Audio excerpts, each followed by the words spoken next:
अस्सलाम वालेकुम साथियों दोस्तों कीअं आहियो। सोचियोसीं त तव्हां सां ॻाल्हि कजे।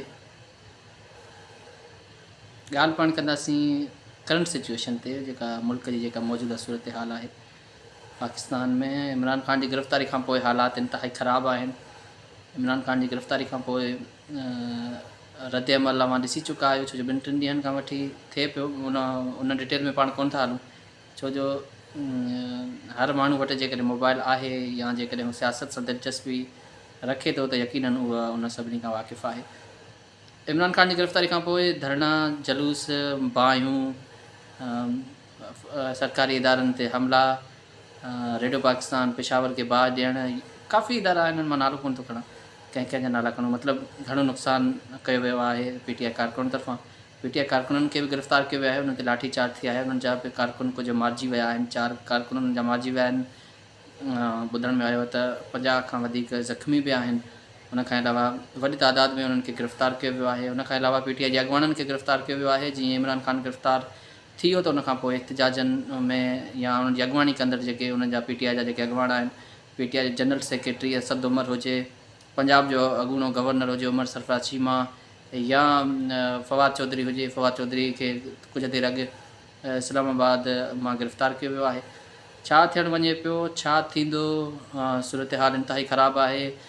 पेशावर में पेशावर जेका KPK जो गादी हंधि आहे, KPK में, पंजाब में, इस्लामाबाद में हिन वक़्तु फ़ौज आहे, वफ़ाक़ी हुकूमत फ़ौज जी मुक़ररी करे छॾी आहे। हुते फ़ौज हुते हींअर मौजूदु आहे।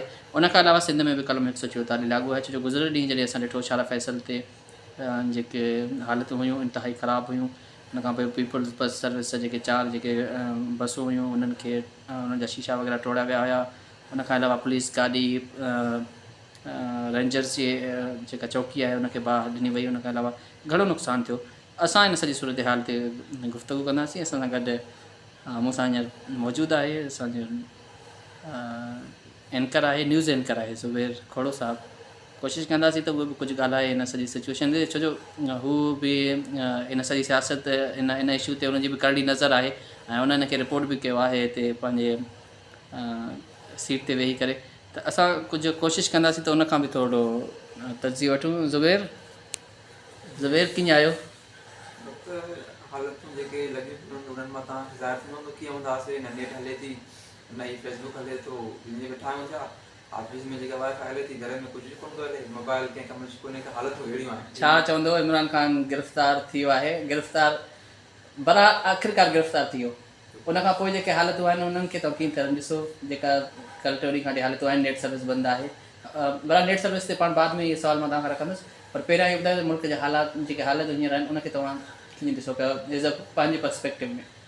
मुल्क जूं हालतूं जेके आहिनि उहे मतिलबु इंतिहाई ख़राबु थी चुकियूं आहिनि। चइनी सूबनि में, सिर्फ़ु सिंध में न, पंजाब में इलाही वर्स्ट कंडीशन आहे, इस्लामाबाद में आहे, इवन KPK में हालत इलाही ख़राबु लॻी पई आहे। जेके हींअर थियनि था पिया कल्ह खां वठी जेको हले थो मुसलसिल, आवाम जो जेको रद्द अमल आहे उहो इलाही सख़्तु आहे। ऐं जेके तव्हां ॾिठो हूंदो जेकी तोड़ फोड़ थी आहे उहा इलाही ख़राबु थी चुकी आहे। इवन कराची में जेकॾहिं असां पाण कराची में वेठा आहियूं त कराची जी ॻाल्हि कंदासीं। कराची में जेकी तोड़ फोड़ थी आहे गुज़िरियल ॾींहुं जेकी शाला फैसल ते थी, उहा यकीन इलाही हुई। ऐं उन में को शक न आहे त केतिरियूं गाॾियूं टोड़ियूं, गाॾियुनि जा शीशा टोड़िया विया, जेको यकीन आवाम जो नुक़सानु आहे।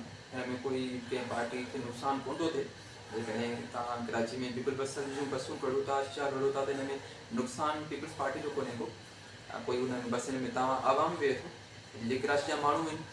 अगरि जेकॾहिं मां पीपल बस जा शीशा टोड़ियां थो त उन में मां ई सफ़र कयां थो, आम माण्हू सफ़र करे थो, त नुक़सानु उन आम माण्हू जो ई आहे। हिन में कोई इहो कोन्हे को त तव्हांखे जेका पार्टी सां इख़्तिलाफ़ु आहे, तव्हां उन पार्टी जे जेको कमु कयल आहे उन कम खे नुक़सानु पहुचायो। उहो कमु उन पार्टी कंहिंजे लाइ कयो आहे। जेकॾहिं तव्हां पंजाब मेट्रो खे बाहि ॾियो था त मेट्रो कंहिंजे लाइ आहे, उहा आम आवाम जे लाइ आहे। उहो भले कमु कंहिंजे करायो, नवाज़ शरीफ़ करायो हुजे या इमरान ख़ान करायो हुजे, पर उहो कमु कंहिंजे लाइ करायो, आम आवाम जे लाइ आहे। त इहो यकीन ग़लति आहे जेको कल्ह खां थी रहियो आहे, न थियणु घुरिजे। जेको इंतिहाई ग़लति आहे त इन ते असां इहो चवंदासीं त इहो वरी बि हिकु आम माण्हू जो जेको सोच हुजे इहे त इन खां परे रहो। गिरफ़्तारी ॿियो बि अॻु बि थी चुकियूं आहिनि। नेब नवाज़ शरीफ़ हुजे, मरियम नवाज़ हुजे, शाहिद खाकान अब्बासी हुजे, आसिफ ज़रदारी हुजे, फ़रियाल टालपुर हुजे, त उन्हनि जी गिरफ़्तारियुनि ते ऐं हिन गिरफ़्तारी ते जेका रद्द अमल जेका आयल आहे, तव्हां कीअं था ॾिसो? हू बि त पार्टियूं आहिनि, उन्हनि वटि बि त मैंडेट आहे, जेकॾहिं उहे बि कनि हा एतिजाज त न पिया करे सघनि, पर हुननि इहो चयो त असां जमहूरी ते यकीन रखूं था ऐं असां कॾहिं बि पंहिंजे कारकुननि खे ईअं करणु न ॾियूं आहे जेके इमरान ख़ान जी गिरफ़्तारी खां पोइ हालात थिया आहिनि। तव्हां छा था सम्झो त हीउ सही आहे या ग़लति आहे? न, मां इहा ई ॻाल्हि बयानी करे चुको आहियां त मतिलबु जेको थी रहियो आहे गुज़िरियल जेको 2 ॾींहंनि खां अॼु बि जेको थियो आहे ऐं जो कल्ह बि थियो हुयो, इहो इलाही ग़लति आहे। मां इहा ई ॻाल्हि कयां थो त जेको हिकु पार्टी खे हुजणु घुरिजे मैंडेट, जेको हिकु पार्टी जो जेको टारगेट हुजे, जेके हिकु सोच हुजे, मंशूर हुजे, उहो इहो हुजे त तव्हां कॾहिं बि जॾहिं तव्हांजो रद्द अमल हुजे त उहो तव्हांजो पुरअमन हुजे। जॾहिं बि तव्हां एहतजाज कयो था, एहतजाज हक़ आहे सभिनी जो। एहतजाज पुरअमन जमहूरी दौर में पुरअमन एहतजाज तव्हांजो हक़ आहे, पर जेकॾहिं कानून खे तव्हां हथ में खणंदव त पोइ त ज़रूरु यकीनन हुनजो रद्द अमल त माण्हू ॾींदा। हरकत में ईंदो ऐं इहो किथे बि कोन्हे को त तव्हां डंडो हथ में खणी रोड ते बीही करे गाॾियूं बीहारे माण्हुनि खे ॿाहिरि लाहे करे उन गाॾी जा शीशा टोड़ो, उनखे ॿाहिरि ॾियो, सरकारी मिल्कियतुनि ते हमला कयो, सरकारी ऑफिसुनि खे, दफ़्तरनि खे, इमारतुनि खे तव्हां बाहियूं ॾियो, उन्हनि खे नुक़सानु पहुचायो, इहो किथे बि कोन्हे को, इहो ग़लति आहे, जेको न थियणु घुरिजे। फ़ौज तरफ़ां रद्द अमल आयल आहे त कुझु कलाक अॻु में ISPR पारां बयानु जारी कयो वियो त उन्हनि जो इहो चवणो त जेको कल्ह थियो इमरान ख़ान जी गिरफ़्तारी हुन जे क़ानूनी आहे, उनखां पोइ जेके कारकुननि तरफ़ां GHQ हुजे या लाहौर में कोर कमांडर जेका हाउस आहे, इहे कुझु हुते हुननि जो हमिलो थियो हुजे, त इन सॼे ते उन्हनि जो बि रद्द अमल आयल आहे। तव्हां हाणे छा था सम्झो? हालात अञा ताईं ख़राबु आहिनि, तव्हां छा चवणु चाहींदा? इहो जेको तव्हांजो सुवालु आहे इलाही अहम सुवालु आहे, ज़रूरी बि आहे त हींअर जेके हालतूं आहिनि, तव्हां इमारतुनि खे त नुक़सानु पहुचायो पिया, सरकारी इमारतुनि खे तव्हां बाहियूं ॾियो था, रोडनि ते बीठल गाॾियुनि खे तव्हां साड़ियो था, कराची में इवन जेको रेंजर्स चौकी हुई तव्हां हुनखे ॿाहिरि छॾी, पर जेको तव्हां फ़ौज जे ख़िलाफ़ु आवाम जो घराए रहियो आहे, फ़ौज कोर कमांडर्स जेको गुज़िरियल मतिलबु पहिरें ॾींहं ते जेको थियो हुयो लाहौर में जेको हालत हुई आहे इलाही ख़राबु हुई, न थियणु घुरिजे आहे। इवन फ़ौज जे ख़िलाफ़ु तव्हां नारेबाज़ी कयो था, सो इन शइ सां कुझु कोई हल कोन्हे को। इहो कोई हीउ फ़ैसिलो अदालतुनि जो फ़ैसिलो आहे, अदालत फ़ैसिलो ॾिनो आहे। इमरान ख़ान ते केस हुया ऐं जॾहिं केस हूंदो आहे त पोइ उन ते कार्रवाई थींदी आहे।